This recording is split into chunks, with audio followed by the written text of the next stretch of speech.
একদিন এক কৃষকের গাধা কুয়োতে পড়ে গেল। সেখান থেকে রক্ষা পাওয়ার জন্য গাধাটি কয়েক ঘন্টা জোরে জোরে কাঁদছিল।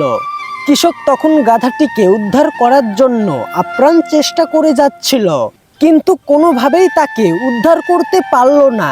অবশেষে কৃষক সিদ্ধান্ত নিল, যেহেতু গাধাটি বুড়ো এবং একে দিয়ে আর কোনো কাজ করানো যায় না, আর কুয়োটাও শুকনো হয়ে গেছে, এখান থেকে কোনো জল পাওয়া যায় না, সেহেতু কুয়ো থেকে গাধাকে তুলতে যেই খরচ হবে, আবার খরচ করে তোলার পরে বিশেষ কোনো উপকারও হবে না। সুতরাং যেভাবেই হোক না কেন কুয়োটার মুখ ঢেকে ফেলতে হবে। তাকে টেনে বের করে আনার আর কোনো প্রয়োজন নেই।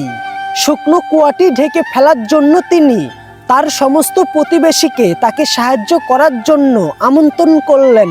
তারা প্রত্যেকে একটি করে বেলচা নিয়ে এলো এবং ময়লা আবর্জনা সেখানে ফেলতে লাগলো। কি ঘটছে গাধা সেটা বুঝতে পেরে ভয়ঙ্করভাবে চিৎকার করে উঠল। তারপরে সে সবাইকে অবাক করে দিয়ে সে গা থেকে ময়লা ঝেড়ে ফেলে শান্ত হয়ে গেল। কৃষক শেষবারের মতো কূপের দিকে তাকালো এবং যেটা দেখলো সেটা দেখে সে চমকে গেল। প্রতিটি ময়লা গা থেকে ঝেড়ে ফেলার সাথে সাথে গাধাটি অবিশ্বাস্য কিছু করছে। ময়লাগুলো শরীর থেকে ঝেড়ে ফেলছে এবং তার উপরে পা রাখছে। সবাই অবাক হয়ে দেখলো গাধাটি আস্তে আস্তে উপরের দিকে উঠে আসতেছে এবং কিছুক্ষণ পরে গাধাটি কূপের উপরে উঠে এলো। এই গল্পটা থেকে আপনারা কি শিখলেন? পরিশ্রমী গাধা কখনো হারে না, হারে তো অলসরা। গাধাটি যদি ভাবতো আমার উপরে ময়লা ফেলছে ফেলুক, অলসতামি করে বসে থাকবো, তাহলে সে কখনো উপরের দিকে উঠে আসতে পারতো না। এখান থেকে গাধা আমাদেরকে একটাই শিক্ষা দেয়, জীবনে পরিশ্রম করতে হবে। আমাদের অবস্থান যেমনই হোক না কেন প্রতিনিয়ত আমাদেরকে চেষ্টা করতে হবে।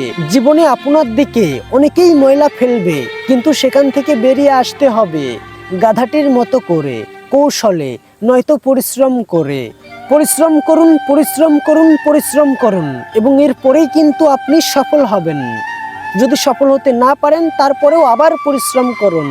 এগিয়ে যাবার জন্য আপনার শত্রুরা আপনার উপরে যে ময়লাটা ফেলবে সেটিকে ব্যবহার করে আপনাকে এগিয়ে যেতে হবে।